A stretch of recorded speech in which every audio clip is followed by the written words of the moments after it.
Hello guys, welcome back to my channel. তো তোমরা সবাই কেমন আছো? আশা করছি ভালো আছো। আমি অনেক ভালো আছি। তো সবাইকে রথের অনেক অনেক শুভেচ্ছা জানিয়ে আজকে এই ভিডিওটা শুরু করলাম। তো এখন বিকেল 5টা বাজে। তোমরা রথের জন্য বেরোবো, রথযাত্রায় যাব, তাই জন্য রেডি হয়ে নিচ্ছি। তো আমি এই যে একটা হোয়াইট কালার কুর্তিটা পরেছি আজকে। এই কুর্তিটাতে আমাকে কেমন লাগছে অবশ্যই আমাকে কমেন্ট করে জানিও। তো আমার তো ভীষণই ভালো লাগছিল আজকের লুকটা, বা আজকের এই কুর্তিটা ভীষণ পছন্দ হয়েছে। গরমের মধ্যে এরকম হালকা কুর্তি পরলে ভীষণই ভালো লাগে। তো এই যে ছোটো এক জোড়া কানের দুল পরে রেডি হয়ে গেলাম। তো এখন একটু বেলুনি করে নিচ্ছি। তো আমি কুর্তি পরলে আমার অনেক ভিডিওতেই দেখেছো তোমরা যে আমি বেলুনি করতেই ভালোবাসি। বেলুনি করে কোথাও যেতে আমার ভীষণ ভালো লাগে। তো আমাকে বেলুনি করলে ভালো লাগে না পনিটেল বানলে ভালো লাগে, এটাও অবশ্যই তোমরা আমাকে কমেন্টে জানিও। এরপর থেকে চেষ্টা করব যাতে ওভাবেই বাঁধা যায়। তো যে বেনুনিটা হয়ে গেছে, ভালো করে চুলটা আঁচড়ে নিলাম। আমার ভীষণই ভালো লাগছিল বেনুনিটা করার পর আমার মুখটা।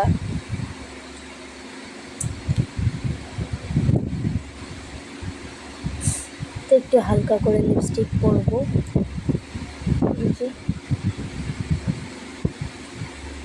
আমি যে কানের দুলটা পরেছি, এই দুলটা আমি 20 টাকা দিয়ে কিনেছি, তাই জন্য আমি এটা 2 জোড়ো কিনে রেখেছি। তো এই কানেরগুলো এরকম কুর্তির সাথে ভীষণ ভালো লাগে, তাই জন্য আমি বেশি করে কিনে রেখে দিই যখন পাই। তো একটু লাইনার লাগিয়ে এই যে সিঁদুর পরে নিলাম। সিঁদুর পরার পর মুখটা আরও বেশি ফুটে উঠেছে। তো এই যে এখন বেরিয়ে যাব, রেডি হয়ে গেছি। তো তোমরা কি একটা বস্তু লক্ষ্য করেছো? কি বলো তো? এই যে আমি আমার ফোনে নিউ একটা কভার লাগিয়েছি। তো এই কভারটা আমি মিশো অ্যাপ থেকে এনেছি। এই যে আমরা চলে এসেছি মেলার মধ্যে।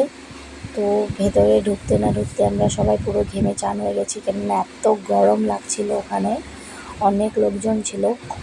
তো ওখানে ভগবান জগন্নাথকে চিনি কলা প্রসাদে দিয়ে আমরা একটু ঘুরে দেখছিলাম মেলাটা। এখানে অনেক দোকান বসেছে। তো আমরা কিছু কিনিনি প্রথমে, যেহেতু অনেক গরম লাগছিল, বাচ্চারাও ছিল, ওরাও পুরো ঘেমে গেছে। তাই ভাবলাম যে মন্দিরের উপরে চলে যাই, ওখানে ফ্যান আছে, ওখানে গিয়ে একটু টাইম বসে শরীরটা একটু ঠান্ডা হলে বাইরে আসবো। বাইরে এসে কিছু নেওয়ার হলে নেব, আর নিলে বেরিয়ে যাব বাড়ির জন্য। তো এই যে মন্দিরের উপর এসেছি ভেতরে। তো এখানেও অনেক ভিড়, তারপরেও এখানে অনেক কটাই ফ্যান লাগানো ছিল, তাই জন্য আমরা 10-15 মিনিট ওখানে বসেছিলাম। ঘুরতে এসে কে কে বলো তো এইভাবে বসে ভালো পাও? আর রথে এসেছি, লটকা খাবো না তা কি কখনো হয়? তো আমি মন্দিরের ভেতরে বসে বসে 2-4টে লটকা কিনলাম। ওই যে আমার ছেলেও খাচ্ছে ওখানে দাঁড়িয়ে দাঁড়িয়ে। তো লটকাগুলো পুরো মিষ্টি ছিল। আর আসার পথে এই যে দেখো এই চুড়িগুলো তোমরা কে কে চেনো অবশ্যই আমাকে কমেন্টে জানিও। আমি আর কিছু বলবো না, এগুলো নিয়ে বাড়ি চলে এসেছি। তো আজকের মতো ভিডিওটা এখানেই শেষ করছি। দেখা হবে পরের নেক্সট একটা ব্লগে। তো যাওয়ার আগে তোমরা কেউ ভুলো না আমার চ্যানেলটাকে লাইক সাবস্ক্রাইব করতে। Thanks for watching.